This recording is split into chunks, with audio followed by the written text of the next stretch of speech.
Saudações aos irmãos e às irmãs que nos assistem em mais uma das nossas reflexões aqui a respeito do Evangelho segundo o Espiritismo. Fala-se tanto em paz no mundo, paz entre as pessoas, mas o que será preciso para que haja a paz, para que a paz seja alcançada?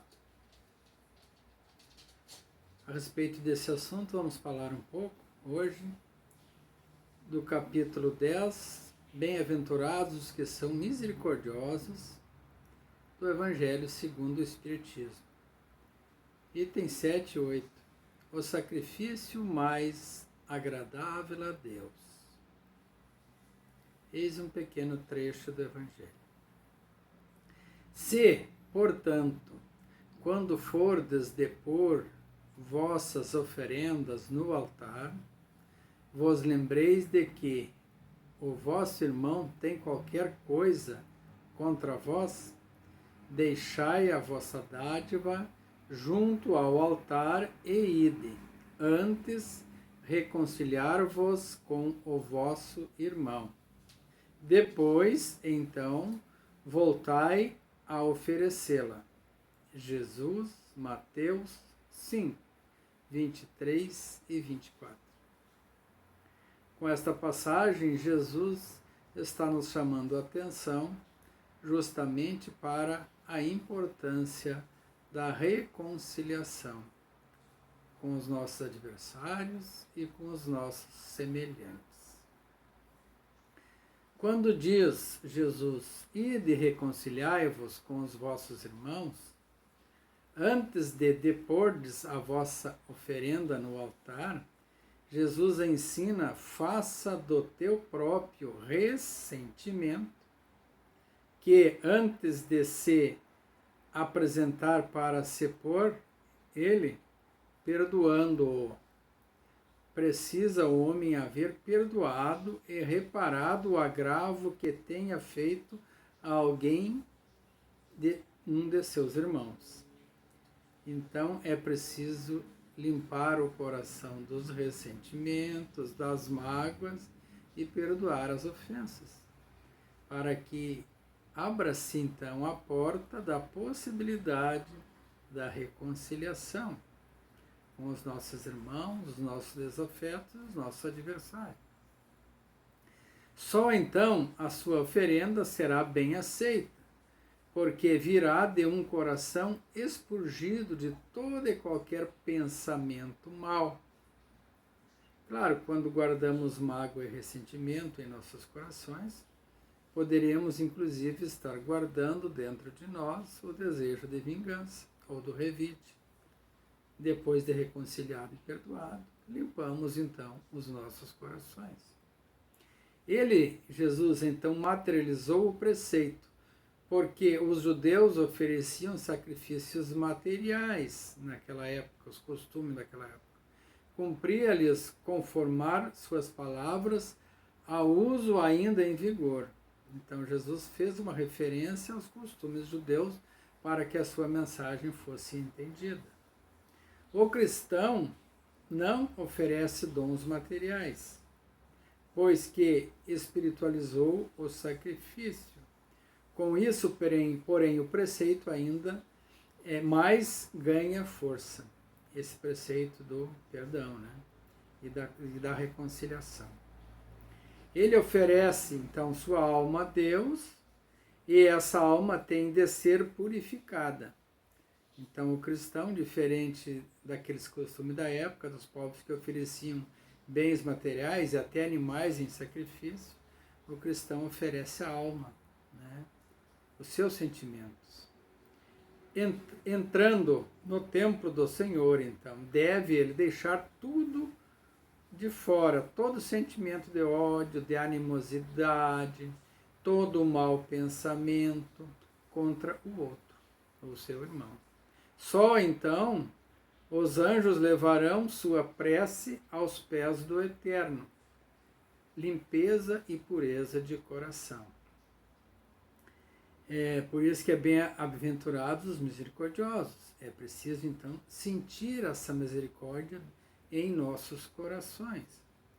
Eis o que Jesus ensina por estas palavras: deixa a vossa oferenda junto ao altar e ide primeiro reconciliar-vos com o vosso irmão, se quiserdes ser agradável a Deus. Qual pai, qual mãe, né, não se sente feliz quando seus filhos, que por vezes estavam brigados, né, ou desentendidos, não voltam a se reconciliar e a se entender e viver em paz, em harmonia no lar, como verdadeiros irmãos fraternos? Ou mesmo nós, quando temos alguma disputa, alguma pendência, algo que nos afasta daquelas pessoas que gostamos, e depois conseguimos dar a volta por cima e de fato perdoá-la, compreendendo os seus pontos de vista e também os nossos, né? Conduzindo bom diálogo que reconcilia e esclarece e aproxima as pessoas, seja entre os casais, entre os filhos, pai e filho, mãe e filha, entre irmãos, entre tios, tias, entre amigos, colegas de trabalho. Quantas vezes temos aquelas desavenças que nos afastam das pessoas e muitas vezes até por preconceitos. E quando conseguimos, de fato, chegar até elas, ou elas chegarem até nós, e na situação que a gente abra as portas ao diálogo e à reconciliação, quanto não fica melhor a convivência e o crescimento mútuo. Se transforma então aquela situação de briga e de revolta e de desavença e de disputa em união, em fraternidade.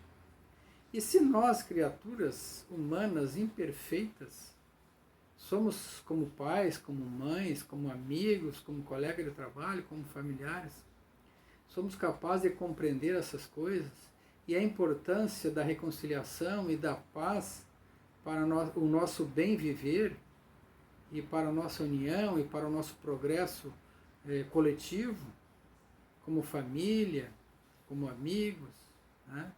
Quanto mais Deus, nosso Pai, de infinita sabedoria, amor e bondade, não deve ficar feliz quando vê os seus filhos convivendo em paz, reconciliados uns com os outros, perdoando, se amando no sentido de desejar um o bem do outro, para que todos tenham o progresso e a harmonia e a evolução moral de que necessitamos para crescermos como pessoa humana e como sociedade.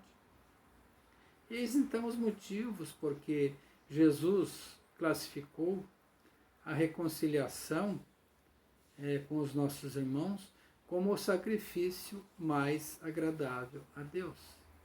Essa felicidade que o pai sente, ou a mãe sente quando os filhos estão bem, reconciliados entre eles. A felicidade que Deus sente quando vê os seus filhos reconciliados. E então, sim, quando ele percebe essa harmonia e o coração puro dos seus filhos, toda a oferenda é bem recebida. E diz ali o Evangelho que é levada aos céus pelos anjos, de bom grado.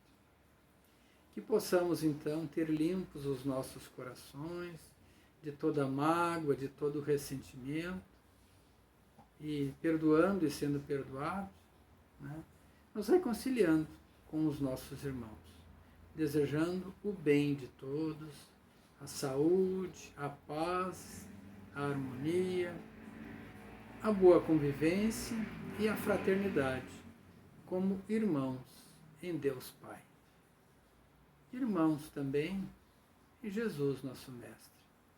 Que Jesus nos ilumine os nossos corações para que possamos encontrar essa misericórdia e a pureza de coração de que Ele nos fala.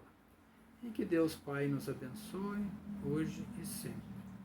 E que a vontade dEle se cumpra, assim na terra como nos céus. Que assim seja.